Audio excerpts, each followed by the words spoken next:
కథ. అంతేనేమో అంతేనేమో అంతులేని వేదనేమో ఆడపిల్లను కదా.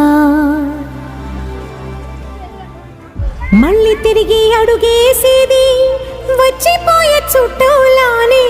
నేను పుట్టి పెరిగిన ఊరికి ఇంకా పైన పొరుగురిదాన్ని. కట్టదాటి గంగ నేడు కంట పొంగెనే. ఎంత ఎంత యాతనో ఎంత గుండె కోతనో ప్రాణమోలే పెంచుకున్న పిచ్చి నాన్నకు. దూలమిరిగి భుజముపై పడిన పిడుగు పాటిది. ఇంతకన్నా నరకమే లేదు జన్మకు.